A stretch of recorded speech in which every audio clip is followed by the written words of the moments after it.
बराबर में खड़े आते हैं। तो आपको लगता है कि ये वाला स्ट्रेटजी बढ़िया रहा कि पवन सिंह बड़े थे, पवन सिंह को हमने सीधे टारगेट किया, उन्होंने हमको रिएक्ट किया, तो उन्होंने ऑटोमेटिकली हमको बड़ा कर दिया, फिर हमारा टैलेंट भी लोगों ने देखा, अब टैलेंट और कंट्रोवर्सी दोनों हमको सुपर डुपर हिट कर दिया। नहीं, मैं पवन सिंह जी से ऐसे नहीं लड़ा कि भैंस पर से चढ़ के आकर पवन जी को खोद दिया।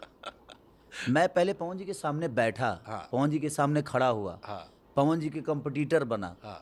पवन जी से बेहतर बॉडी बनाई, हाँ। पवन जी से बेहतर डांस किया, पवन जी से बेहतर मैंने हर वो चीजें की। हाँ। मैं खुद पे काम किया, जो पवन भैया नहीं कर पाते थे वो मैंने किया। पहले मैं उस आदमी के पास गया, तब मुझे लगा जी मेरे लायक हैं, क्योंकि मैं किसी को ऐसे तो खोद नहीं सकता। लगना चाहिए ना कि मैं पहले उसके लायक बनूं खोदने के। कोई क्यों नहीं खोद देता? बाकी जो कलाकार है काहे नहीं खोद देते हैं, खेसारी को चाहे काहे नहीं खोद देते हैं पवन जी को। विषय वो नहीं है बाबा, आपके अंदर हथियार होगा ही नहीं तो आप क्यों किसी से लड़ने जाए? ऐसे कुरुक्षेत्र में चले जाएंगे।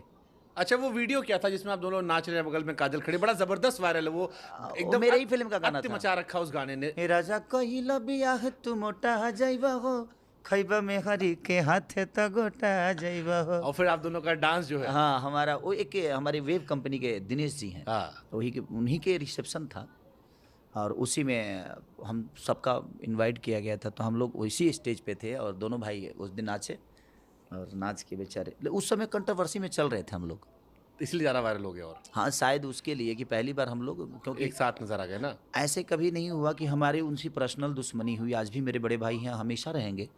लेकिन मैं कंपटीटर के तौर पे कभी कभी कुछ बोल देता था, लेकिन आज मुझे लगता है कि नहीं, एक उस इंसान का सम्मान है और एक जगह पे है वैसे जहाँ पे एक राजा को नहीं बोलना चाहिए। पहले मुझे लगता था कि नहीं, राजा को राजा लड़ना चाहिए। एक राजा को नहीं बोलना चाहिए।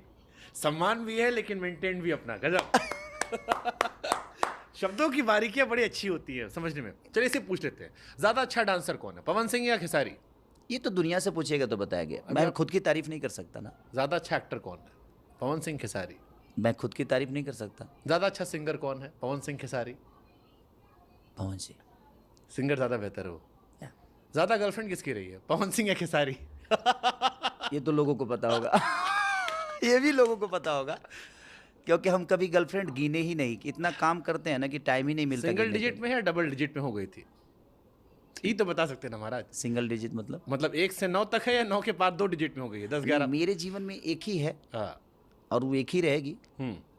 लोग आते हैं जाते हैं। शाबाश, भाभी जी भी अब खुश। चलो आज लड़ाई नहीं लड़ेगी तुमसे। आज खाना तुम्हारे मन का बन जाएगा।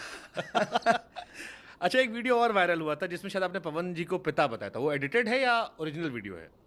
बड़ा भाई पिता के तुल्य होता है, मुझे ऐसा लगता है, क्योंकि मैं अपने बड़े भैया का पैर हमेशा छूता हूँ, अपने भाभी को माँ ही बोलता हूँ। और मुझे लगता है कि जब आपके जीवन में पिता नहीं होता है ना, तब बड़ा भाई आपका वो पिता की तरह ही आपके परवरिश को देखता है और आपकी चीज़ों को। इसलिए मैं उनको हमेशा पिता की तरह मानता भी हूँ। और उन्हीं को नहीं बल्कि मुझे लगता है कि मेरे चारों सीनियर, जैसे रवि भैया, मनोज भैया, दिनेश भैया, ये बड़े भाई के तौर पे हैं, तो ये कहीं ना कहीं मेरे पिता तुल्य ही हैं। तो रवि किशन, मनोज तिवारी, दिनेश लाल और पवन सिंह, अगर खेसारी को ज़रूरत हो, मान लो कुछ समझना हो, 4 में किसको फ़ोन लगा सकते हैं आप? मुझे समझना हो, कुछ मान लो जानना हो, समझना हो, कुछ सलाह लेनी हो, मदद मांगनी हो, कोई काम पड़े? नहीं, ऐसा उनके पास ऐसा कुछ नहीं है जो उनसे जानने की ज़रूरत है मुझे।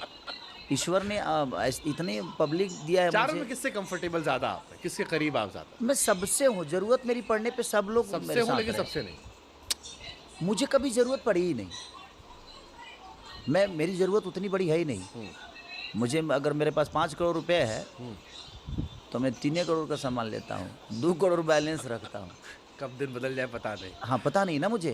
तो इसलिए मैंने अपनी शौक को बड़ा नहीं किया कभी जीवन में। कभी अपनी शौक, देखिए आदत खराब होती है ना, जब आपके शौक बढ़ते हैं तब इंसान बिगड़ता है।